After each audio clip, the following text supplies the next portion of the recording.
There's now a little bit of controversy around this that you may have seen, and there's some invented memory around this, but the reality is, no matter how you look at it, that quote had nothing to do with starting the Herald story or the investigation of Hart, and was completely separate. That decision was made by the Miami Herald. That decision was made by us as an industry, and we never really talked about it that way. And I started to get very interested in this because anytime as a journalist you see things that are wrongly perceived or remembered, you know there's something else going on. I started to talk to people about it and thought I might want to write a book, and most everybody in Washington thought that was crazy.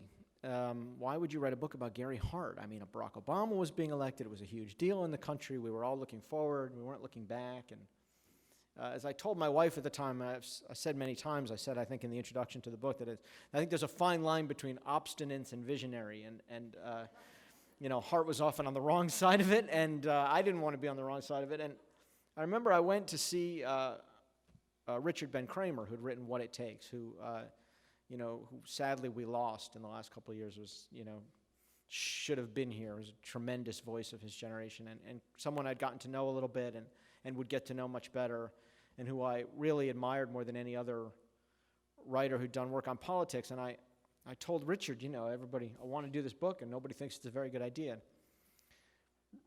Richard said to me, essentially, he said, well, the first thing he said was, you don't want my advice, you want my permission, which was true. I sort of did.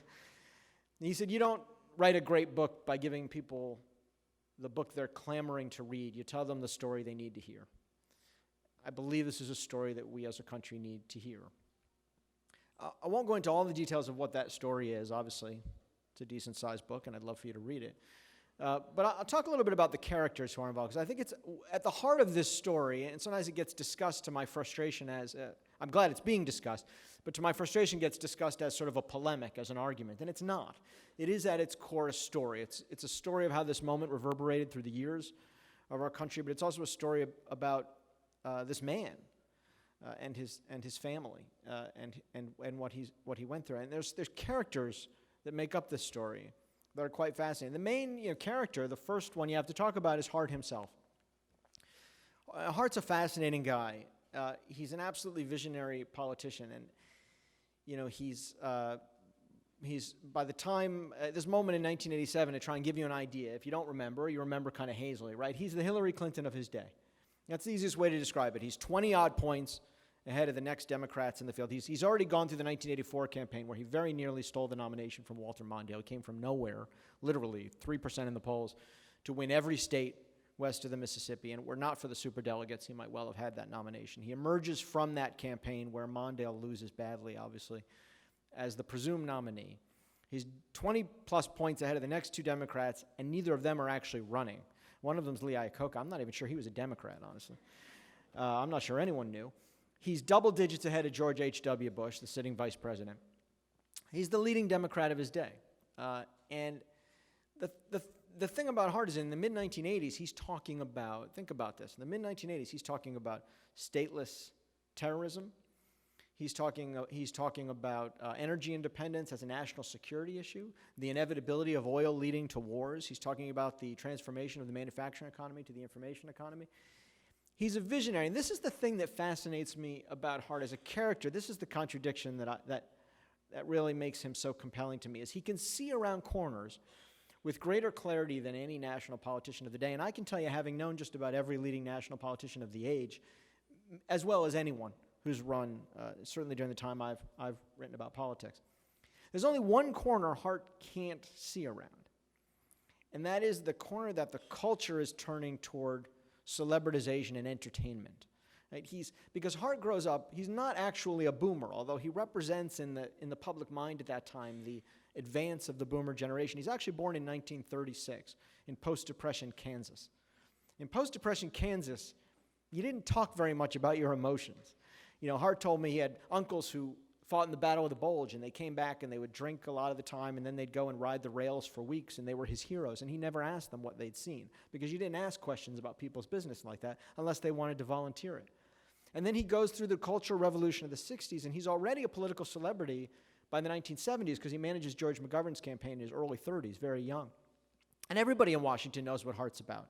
He has a sort of troubled marriage. By the way, he's still married and has been married to his wife for more than 50 years. But he separates twice from his wife in the 80s while he's in the Senate. Once he sleeps on Bob Woodward's couch. Nobody writes about it. Bob Woodward doesn't write about it. Right? He knows he served on the church committee. He's the youngest member, so he knows what John Kennedy was up to. He knows nobody wrote about that. He's been, now by 1984, he has spent weeks in 1984, as the most closely watched, most focused on politician in the country, surrounded by crews and reporters. Nobody's talked about his well-known dating life in Washington.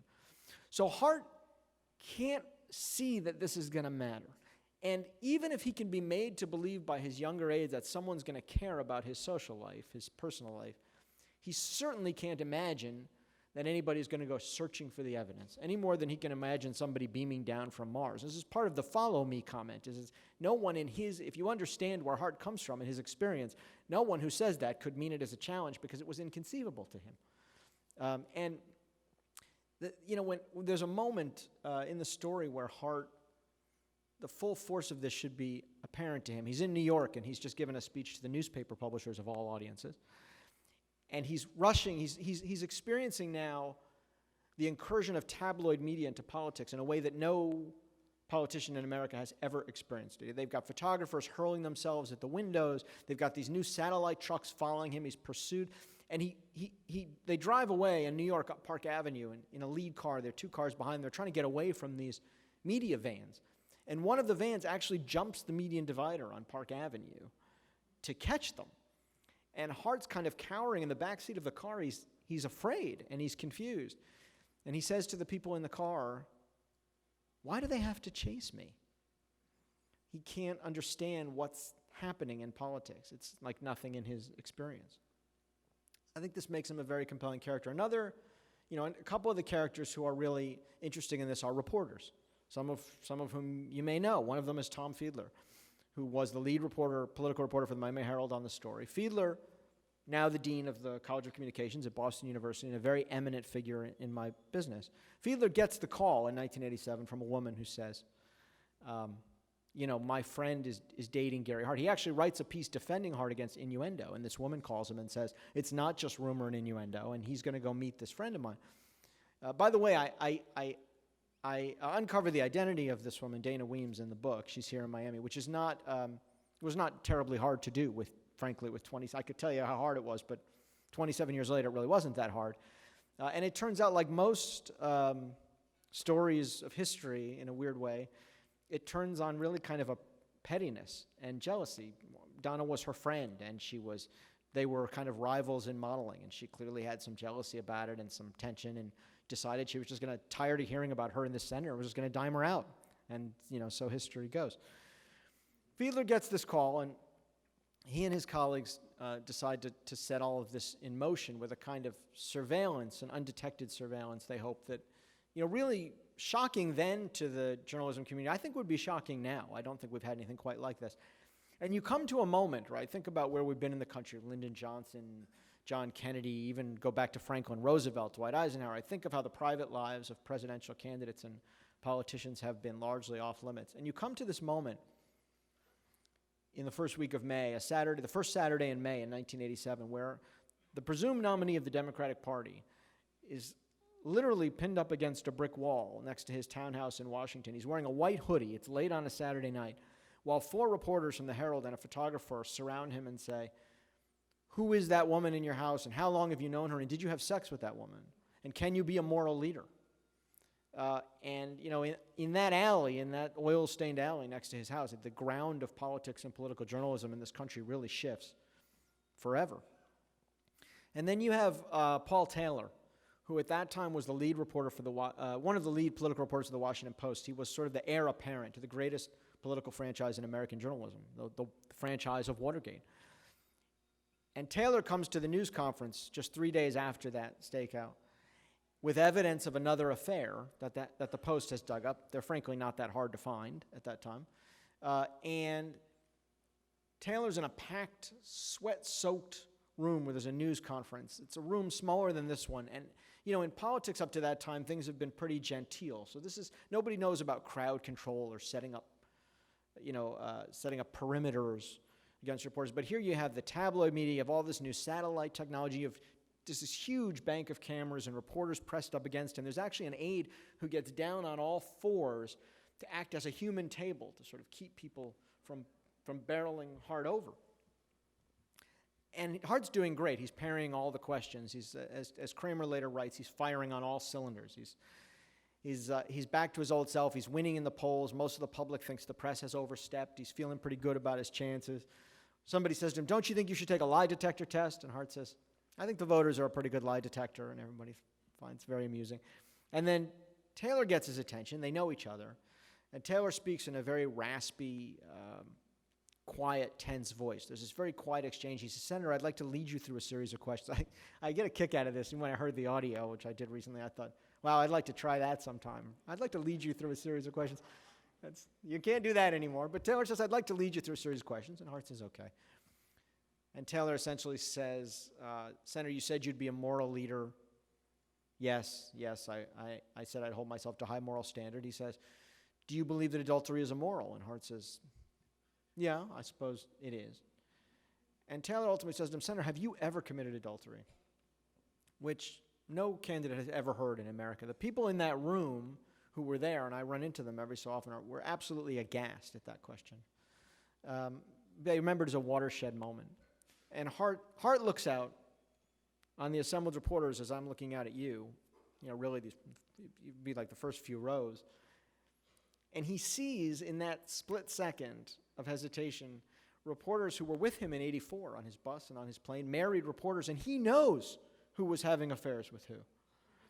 And they're looking at him, in this very defiant, angry, demanding way. And he then runs through in his head, well, what is the biblical definition of adultery? And, he's a Bible student. He had been a divinity student. What's the real answer to that question? And finally he says, I don't think that's a fair question. I don't think I should have to answer it. There's an interesting point at the end of that exchange where Taylor says to him, "Well, Senator, do you have a non-traditional kind of marriage with your wife? Can I ask you that question?" And Hart's response is, "My inclination is to say no. You can't ask me that question. But I'll just say no. We have a very loving, faithful relationship," some wording like that. And I think it's an interesting moment because it's the moment I think where Hart accepts that things have changed. His inclination is to say no, you can't ask that question, but he now understands that you can ask whatever you want. Interestingly, he'd been prepped for the adultery question on the plane to New Hampshire and had told his press secretary when asked, "I'm not going to answer that question. That's nobody's business." And this press secretary, Kevin Sweeney, said, "That's exactly your right answer." But in the moment, that resolve sort of leaves him, and he's much quieter. And the effect of it is devastating. And within a day after confronted with what the Post is going to write about another woman, he's out of the presidential race. The other person, and I think is worth talking about a little bit, is the last person is Donna Rice, whose ties were deep in this community. Donna is remembered, is really a remarkable person, and is remembered largely as this sort of model actress, loose woman who ends up with the center. In fact, she was a summa cum laude graduate of the University of South Carolina. She was Phi Beta Kappa, one of the leading salespeople of pharmaceuticals for Wyeth in this district. And when the scandal happens, when it comes out, Hart's been caught, and this Herald investigation begins to unfold, all Donna Rice wants is two things. She wants Hart to know she had nothing to do with it. She's 29 years old at this time. She wants Hart to know this wasn't her, which is a real question at the time. Then she just wants to go home and resume her life. She doesn't want her name out there. She doesn't want people to know who she is. This is 1987, and that still seems possible. And they say to her, you can go home, but you got to stick around here for a little while in Washington and answer some questions. She tells them the most embarrassing things she can think of about her life because they say they need that information. Within hours, her mother's saying to her, "Why are you all over TV?" And ultimately, they put that information out there, the things they tell her, because they want to get ahead of it. Finally, they send her back to Miami. She finally gets out. She comes back on that Monday, and again, she just wants to go home. And they say, before you go home, you got to go to a lawyer's office, and you got to do this small news conference. She goes to the office of Tom McAlilley, who was a huge figure here in South Florida, trial lawyer, colorful character who died in the early 90s. And McAlilley sits her down in front of this group of reporters. She answers their questions. She's asked 3 times, "Did you have an affair with Hart?" She says no, every time. And then finally they tell her, "Okay, if you want to go home, you can go home." And she goes home, and what she finds is media organizations have rented boats in the harbor, and they're taking shots through her condominium windows. There are helicopters buzzing overhead. Neighbors have rented out their places to reporters and photographers. She orders a pizza because she's hungry. And the pizza guy can't get through the lobby because he's mobbed, and she can't get food. And she realizes, sitting alone in her condo here in Miami, that she can never go home again, is what they've been trying to tell her, that her life is over as she's known it. And she calls Makalili. Makalili would turn out to be sort of a father figure to her. They would actually grow quite close. And Makalili charters a plane to get her out of Miami and away from this life that she's had. And they take her the next day in this van. They whisk her away from the building, pursued by news vans at high speed chase. They evade the vans. They get to the airport. They go to the charter air terminal. They put her on this plane by herself. She straps herself in. The engines rev. She has absolutely no idea where she's going. So part of what I do in the book is I follow that story of Donna Rice and how does she rebuild her life and what does she come to? She's now a very prominent advocate against internet pornography. And I follow the other characters in the book, and I ask not just, as I say, how this moment reverberated through our politics. I think it was quite significant, but what it meant for these people. What is the story of their lives as it unfolded? And also what it meant for journalism and for politics and for the campaigns that you and I pay attention to and experience. Because I think in those years after Hart's undoing, the guiding ethos of political journalism, for a lot of reasons that were happening in the society that would have happened regardless of this one story, and I go into them in the book, the ethos of our journalism changes, and it changes from an exploration, an illumination of ideas and worldviews and agendas to a simple matter of we know you're a fraud somehow, we know you're a liar or a hypocrite, and our job is to find out how and bring it to the voters and let them decide. And we create a very unforgiving culture. As Bob Kerrey, the former senator, said to me, and I quote him in the book, he says to me, "We're not the worst things we've ever done in our lives," and there's a tendency to think that we are. I think we created a culture in my industry that does say you are the worst thing you've ever done in your lives, or at least the worst thing you've done lately. And when you do that, when you change the standards for candidates that way, you have a couple of effects. I think you drive a lot of good people out of politics who have something to contribute. I think you keep a lot of good people out of politics who won't subject their families and themselves to that level of invasiveness and scrutiny and that kind of unendurable process because they have some inner dignity and don't need the approval quite so much. And I think significantly you let a lot of people through the political process and into the halls of power who probably have no business being there. Because when you focus so heavily on character and personality and celebrity, and you don't focus on policies and worldviews, it's possible for someone to skate through that process without ever telling you what they would do to govern the country or what they believe or how they came to believe it. There's an interesting moment in the book, I think an interesting moment in our history that's been forgotten, our modern history at least, which is in 1987 when Hart gets out of the race. He decides to withdraw, and his aides write him a speech. And it's what you'd expect that speech to be. It's pretty contrite, and he takes responsibility and says he's sorry. And Hart said it made him want to vomit. He couldn't stand looking at it. He didn't feel like he had to ask for forgiveness. And he stayed up late at night in his cabin in Colorado where he still lives, and he talked to his friend Warren Beatty, which probably wasn't the best advice to seek. And he writes his own speech. He really just speaks, he really basically tears it up and speaks from the heart. And he comes down to this hotel in Denver, and he gives this incredibly defiant, sort of Bulworth kind of speech. But y'all remember Bulworth, which Warren Beatty makes later? It's kind of like it's like the original Bulworth moment. It's almost, to me, it rings almost like Eisenhower's military-industrial complex speech, only it's completely forgotten. It's just lost to the ages. You can find it on C-SPAN if you go. Thankfully, C-SPAN archives this stuff.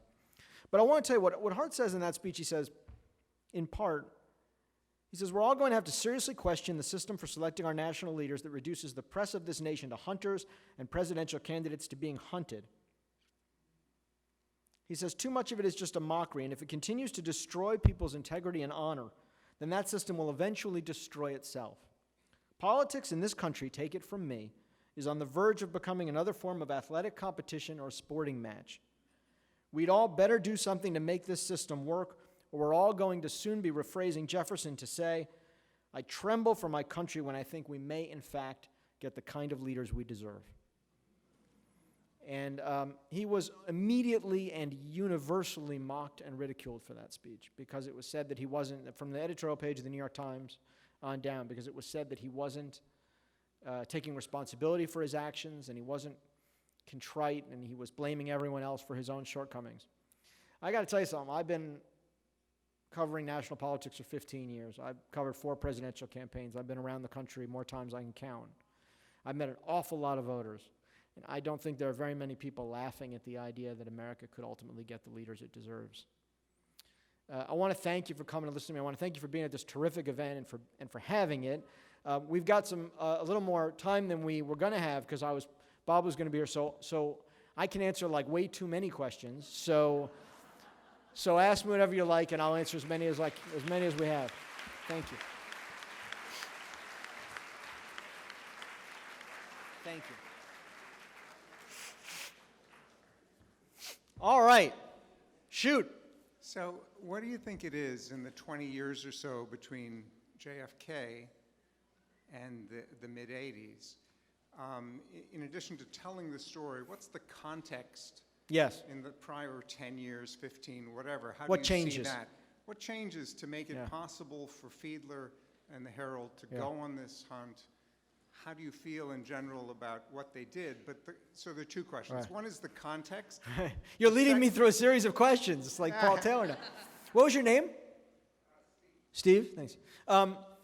Thank you for asking that question, because I often talk about that in the book talk, and I just kind of got rolling and alighted it today. So I'm happy to go into it.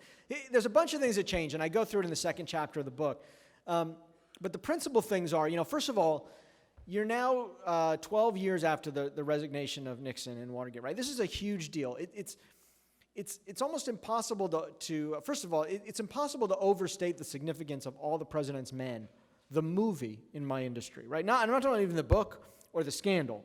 The movie, right? The personification of reporters by movie stars on the big screen has a massive psychological effect. So I think, there's a couple things going on because of Watergate. One is this new generation coming into politics has a genuine and legitimate fear about allowing another liar to get into the White House, right? This is their grounding. And I take this very seriously. I'm not dismissing this. For the reporters at the Herald and elsewhere, I think reporters of that generation generally, there's a genuine desire to protect the public from that kind of dishonesty and failure of character. It's a moral failing, and it's quite shocking.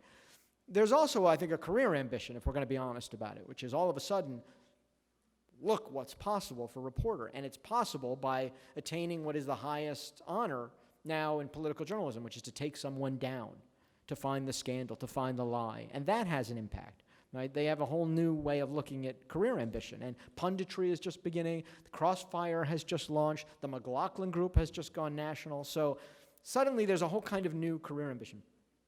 But that's not all. You also have changing attitudes about adultery on the left, right? Feminism has changed the way it's no longer the Mad Men thing where everybody kind of winks and nods. Like, you got a lot of women covering news now. It's not that funny to them. You have changing attitudes about moral values on the right. The rise of the moral majority, the Reagan Cultural Revolution, which is a really big deal. So they find common cause on this. And then you have really significantly the advent of the satellite dish, right? Because that really changes the definition of news. Suddenly, for the first time in history, you can go live with pictures and interviews from anywhere at any time. And that's a huge toy. Like, that's a huge thing to deploy. And the best way to deploy it, it cries out for a kind of soap opera. It cries out for an hour by hour, a story that constantly changes and evolves, and that'll grip you and keep you in your seat, no matter how trivial. In the months before the Hart scandal, you have Jim and Tammy Faye Baker. You remember those?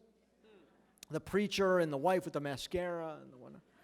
I said this to Jon Stewart on The Daily Show. I reminded this of him, and he said, "So much mascara." So that was funny. So that's a huge deal. And then you also have, Hart's scandal takes place, ironically, the week of the opening of the Iran-Contra hearings. All anyone remembers or cares about at that moment in Iran-Contra, or now, is Fawn Hall and Oliver North and the paper she smuggles out in her skirt. In fact, I can't tell you how many times when you talk about this, this story, people will say to you, "Was that Fawn Hall?" because Fawn Hall, Donna Rice, it all gets confused. So I think those were very much omens of what was inevitable in politics. So for all those reasons, I think these shifts were really inevitable. And you mentioned Kennedy. I think the disclosures, we've now, yesterday was the 51st anniversary of the Kennedy assassination. All these disclosures about Kennedy, I think, caused a great deal of churning in the society, too. There were things we probably should have known about John Kennedy. These are not easy questions. He got away with things that are really frightening in retrospect. So I think that had an impact. The Church Committee's findings had an impact. So all of that was happening. You asked me, what I have done, what do I think of the decision the Herald made? I really try not to judge in the moment, because I've done, look, I've deployed a lot of, the same rationales in my career. I think it's hard to know what you do as a reporter in the moment, and they were facing a very different set of societal circumstances than I was. I do, the one thing I've said, and is that you should take responsibility for those decisions. I think there's been too little reflection about what it meant and why it actually happened.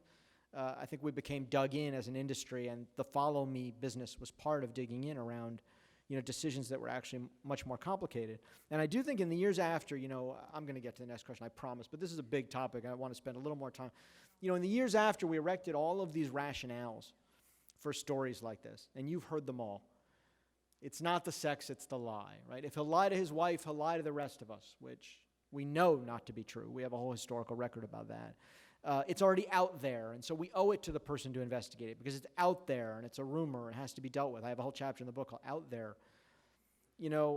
I've deployed some of these rationales, too, and it's not just about sex. It's about every kind of story we covered that's scandalous in nature.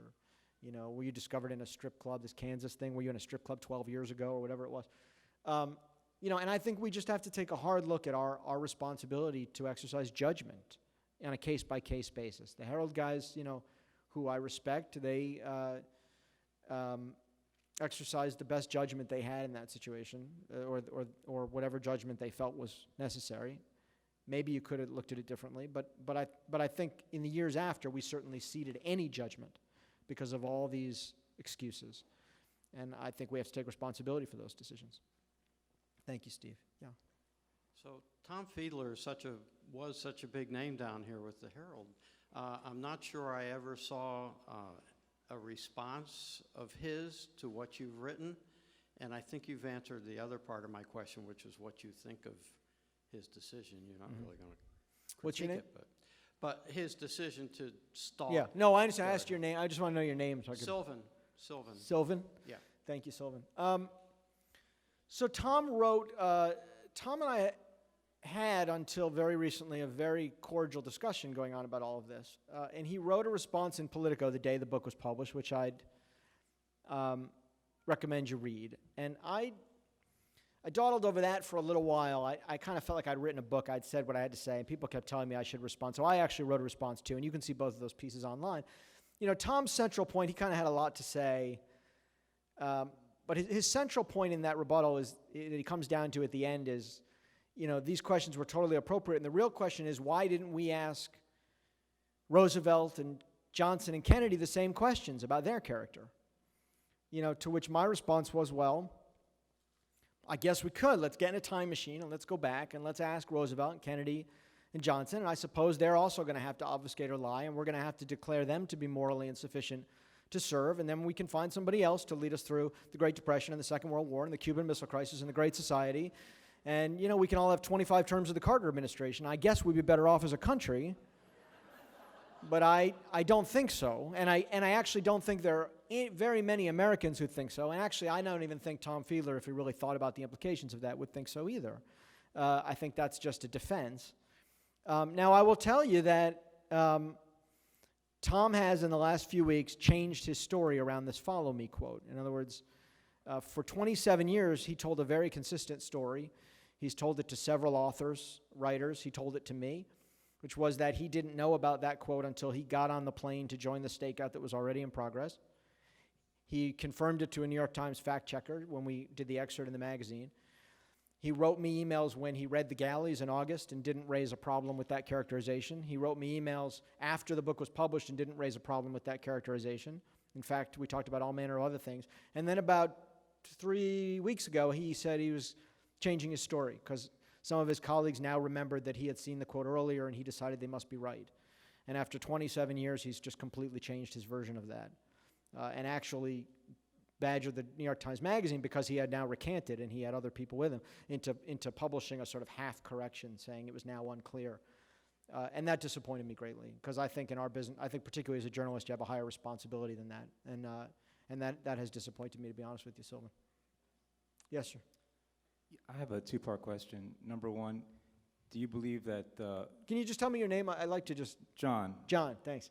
do you believe that the personal moral shortcomings of politicians should be completely off limits as either for reporters or for voters as they're trying to decide who to vote for? And Right. two, why do you think that the same issues that brought down Hart apparently had no Yeah. effect at all 4 years later on Bill Clinton? Do you John, think- those are such big questions. You and I need like a lunch. I mean, I have answers. I'll try to do it quickly. Those are really important, smart questions.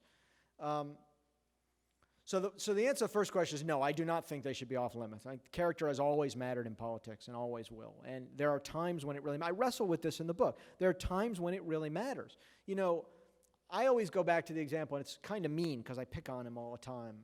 But I go back to John Edwards, who I covered for years and who I knew and thought I knew.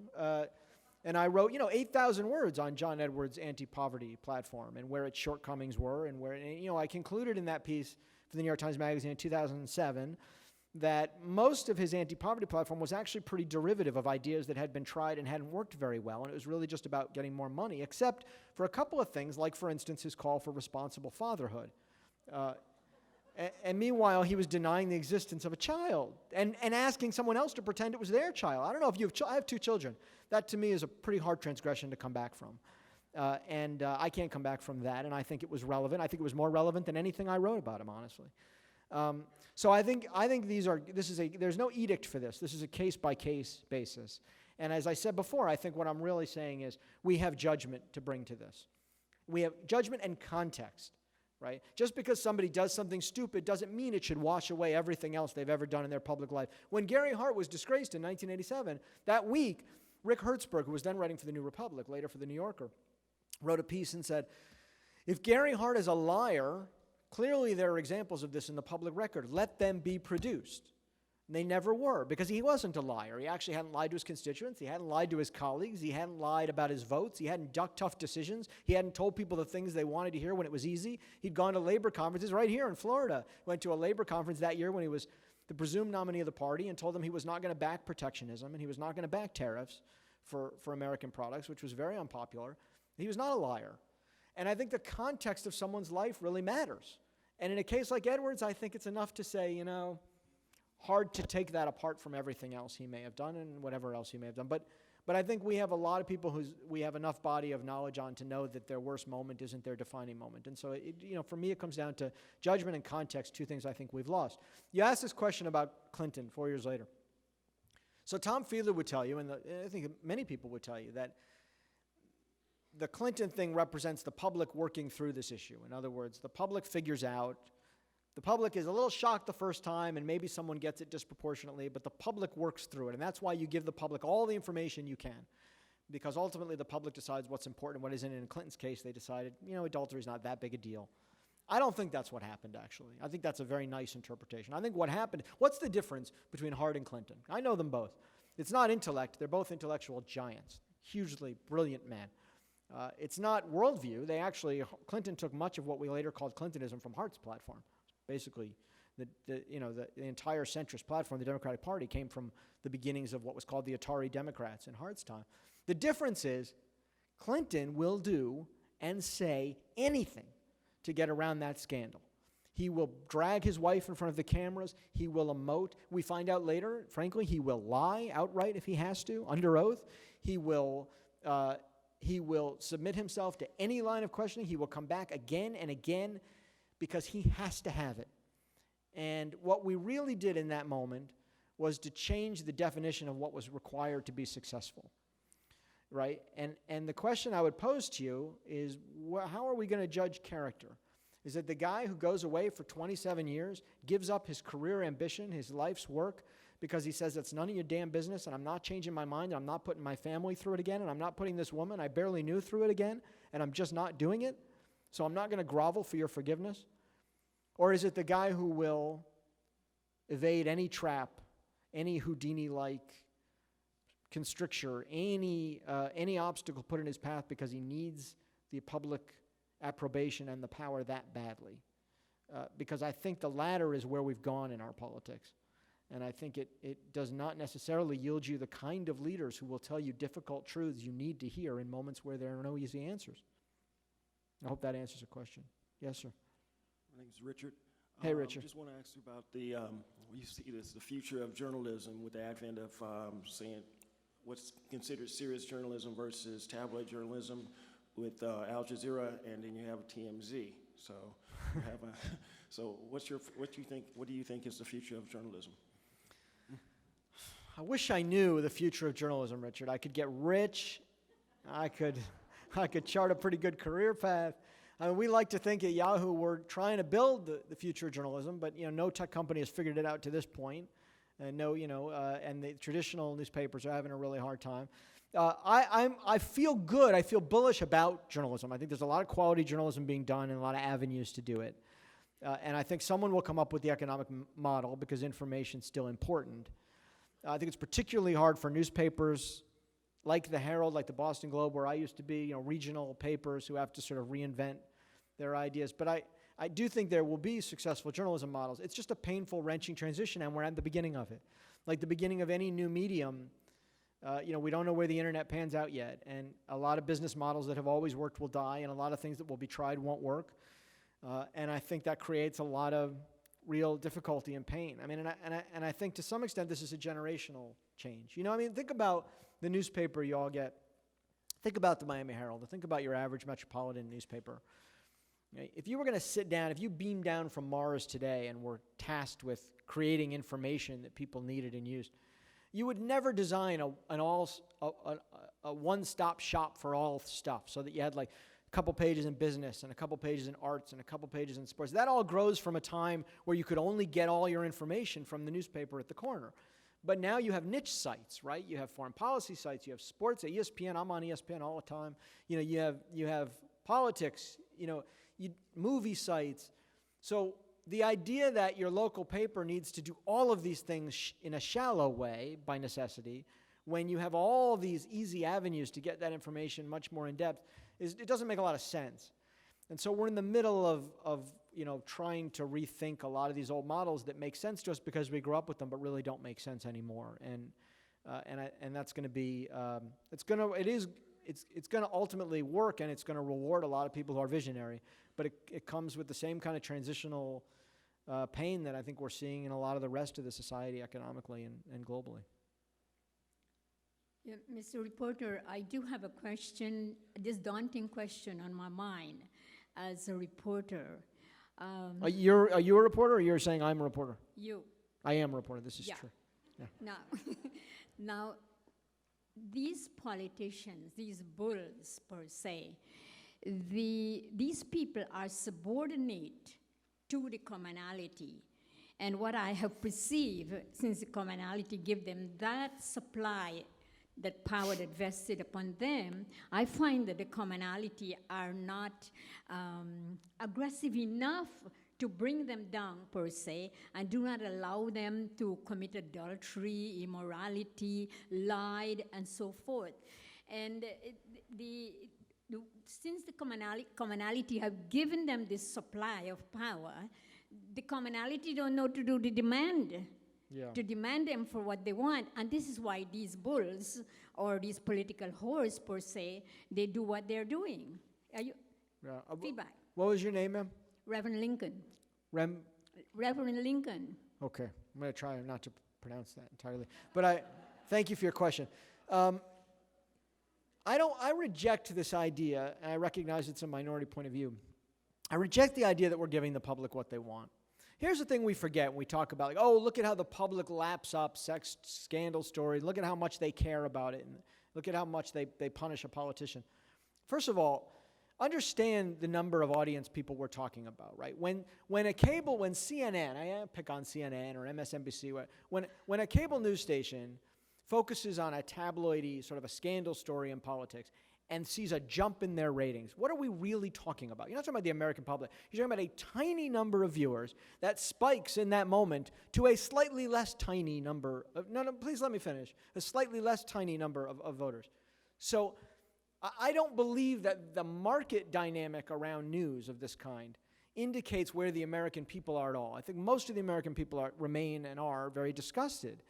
And similarly, when you go and listen to focus groups and you talk to voters about this, and a candidate's been damaged in a scandal that isn't necessarily related to governing, what you hear is not, I could not vote for that candidate because he cheated on his wife or was caught in a strip club. What you hear invariably is some version of, that guy can't win.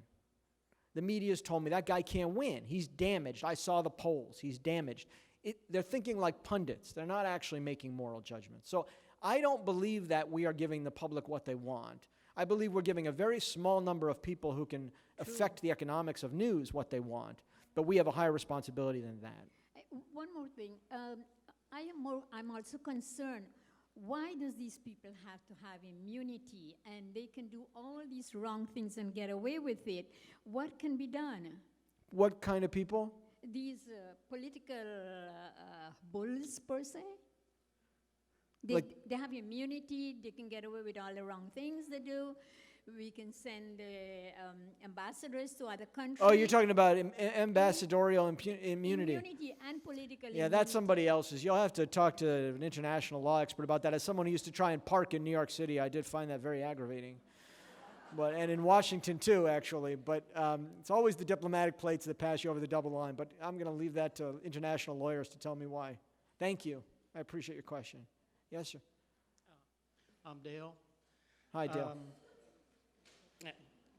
This is all very interesting. I don't know if you address this in your book. I guess I have a comment I'd like you to comment on. It strikes me it's all our media outlets are huge corporations, and money, profits, is a huge motivation. In-depth reporting, investigative journalism takes a long time, it's very costly, and the push has been for these scandalous, tabloid, you can get them compared to other kinds of reporting much faster, cheaper, and it sells to the worst instincts in all of us. And so it seems to me that profit maximization and corporatization is a huge reason for this.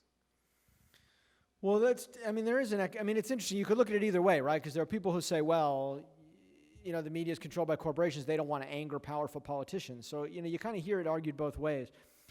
I'm very wary about, Dale, tarring the sort of corporations that own media with the same brush, because I worked for the New York Times in some capacity for 11 years, the magazine and for the paper, as a columnist. And, the New York Times is a corporation, but I don't think there's been a better media ownership group in America, more responsible or has contributed more. I think, to my mind, the Sulzbergers should have a Medal of Honor for what they've done in the last century and not maximizing profit. You always have investors in the New York Times company jumping up and down, screaming that they should sell the company because they're not maximizing their profits, because they're doing great journalism. And I think we're seeing more of a trend in that direction. If you look at what's happened in the cities, I know, Boston comes to mind, Philadelphia. You've had cities where Los Angeles, less so, although, they have a new publisher who I know and respect a lot. But, in cities, I think there is an increasing push toward local ownership because the papers have lost a lot of value, so these companies want to offload them. And there's more of a push toward local responsibility and sort of civic responsibility. So I think as the profit margins get tighter, you're actually seeing a rededication to journalism for its core purposes. And I don't think that has a whole lot to do with whether it's a corporation owning it or families. By the way, families were not always great owners either. You look at the Pullman family in Indiana. I remember reading in 1968, I think I mentioned this in the book, where they just literally wouldn't report on Robert, the largest paper in the state, the Indianapolis Star, wouldn't report on Robert Kennedy's campaign for president because they were Johnson people. This is, families could do whatever they wanted. with very little accountability. So I think we're actually getting better media ownership than we've had. And I think, the real problem has been the big conglomerate ownership that I think you're talking about. And I think, their days in the business are numbered because the profit margins just aren't there. So I'm kind of optimistic about getting a better balance over time. I think we probably reached our high water mark of corporate indifference to what media provides to communities. But that's just my 2 cents, and I could be completely wrong. I don't have a business degree, for a good reason. Yes, ma'am.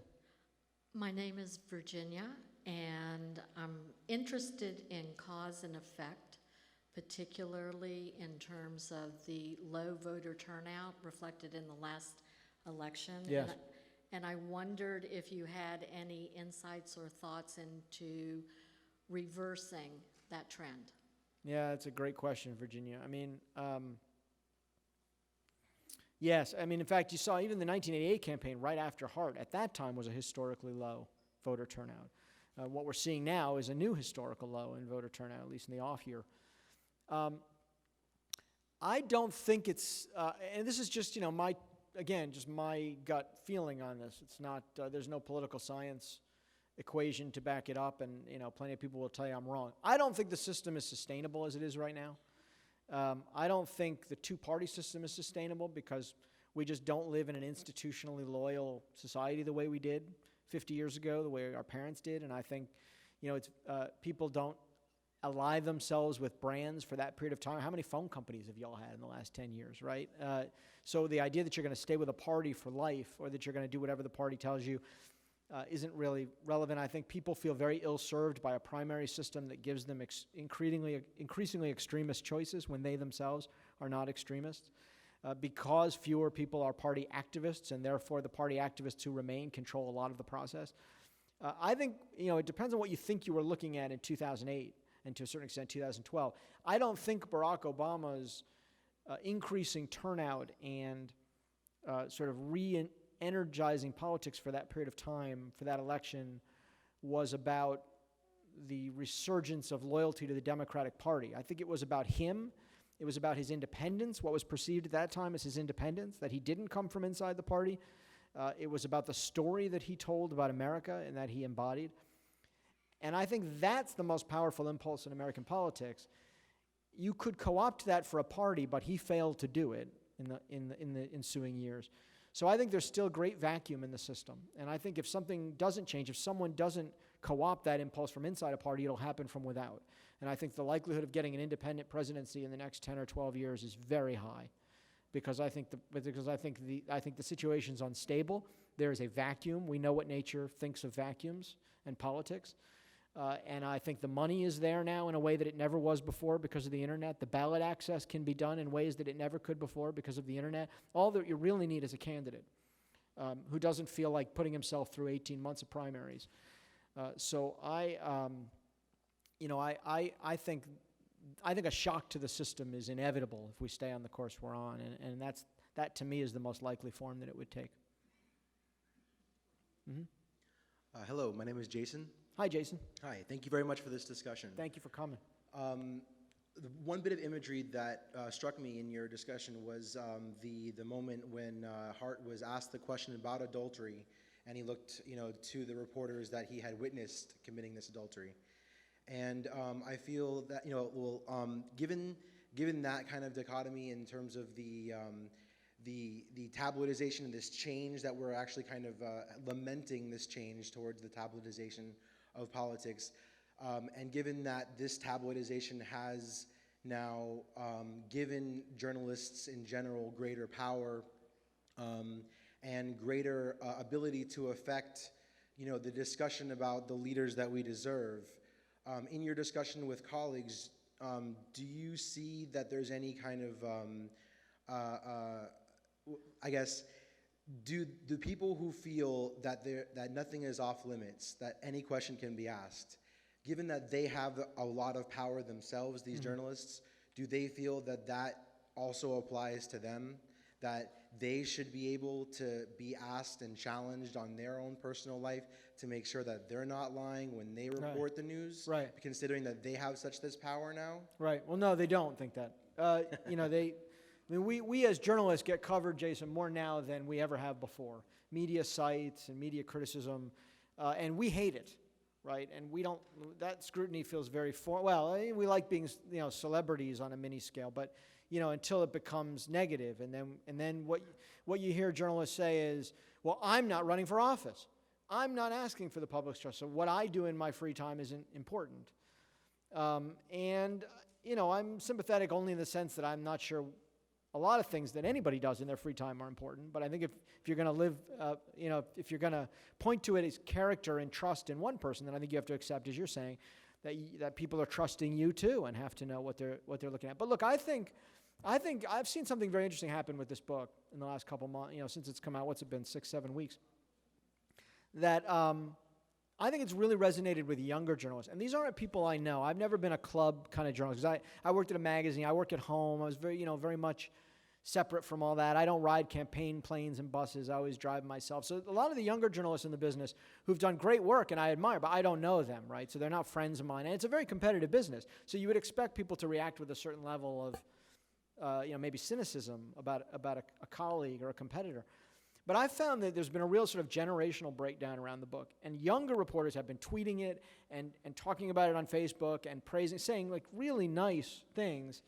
Because I think it resonates for all of us who came into the business at a certain point. We know something's wrong.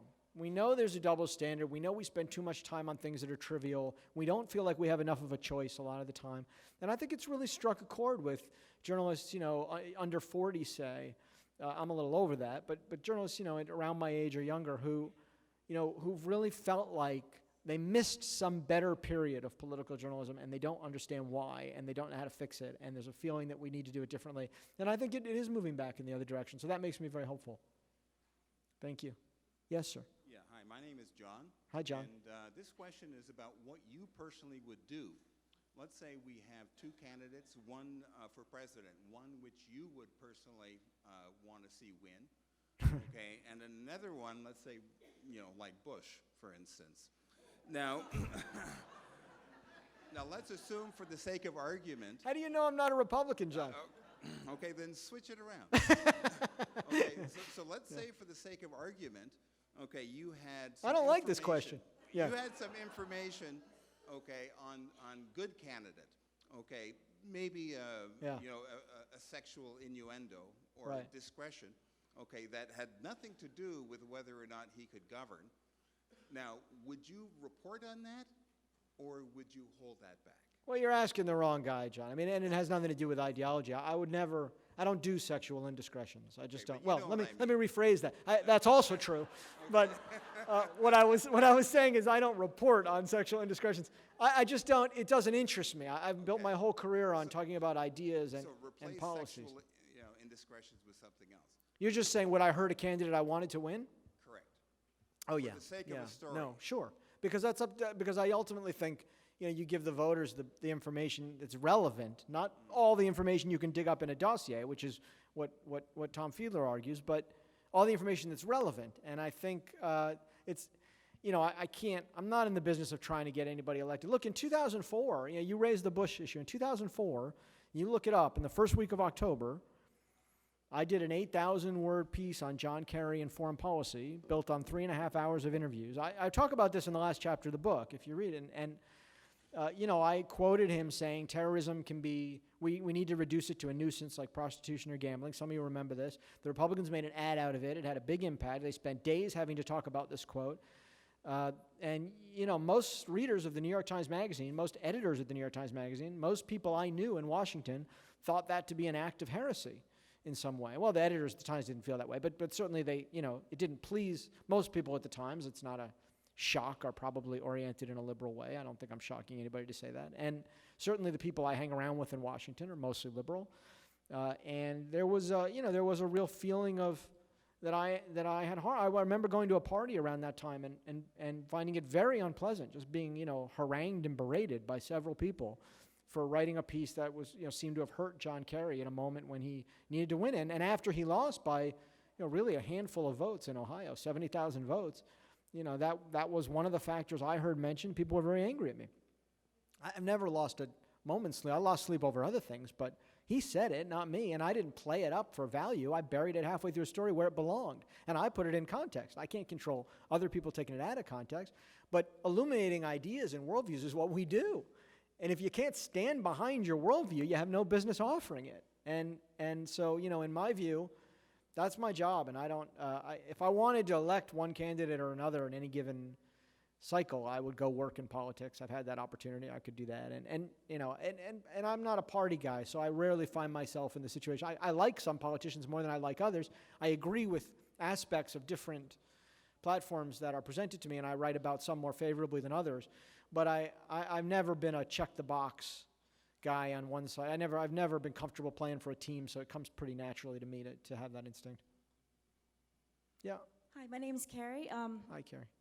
My question is, if every major network wants to have the breaking news, be the first one to say, hey, this is what we know, what about accuracy? Where they got the information from? It seems to be a problem lately with where they get the information, whether it could be a reliable resource or just Twitter. I mean, don't you think it's more harmful to when they get something wrong and it just practically destroy somebody's life when they could never run for office again and may never be able to find a job, and it's a little bit ridiculous, and it kind of tarnishes the network. I mean, I think it's better to get it right the first time than to get it wrong, because a lot of people can lose their job, and professional journalists, I mean, that's probably more important than, some people just using Twitter and rely on, gossip or something, Yeah, I agree with you, Carrie. I mean, look, we've gone from a week-long news cycle to a 24-hour news cycle to an hour news cycle to a 24-second news cycle. And I don't have that gene. Like, I've never really cared about being first very much. I had to do it early in my career when other people cared about it. But to me, I've always been more interested in the context of things. But the good news is, my sense of doing, I'm on social media. I'm on Twitter. You can follow me. I'm on Facebook. I don't spend a ton of time there, but I'm active enough. And my sense of being like on Twitter is that particularly native users, sort of younger users who are growing up with it, they're appropriately skeptical of what flies through the Twitter feed. Thank you. So, yeah, sure. So, I think people growing up in this kind of fast-moving cycle are actually learning that first doesn't mean right. And they come to things with a little more skepticism.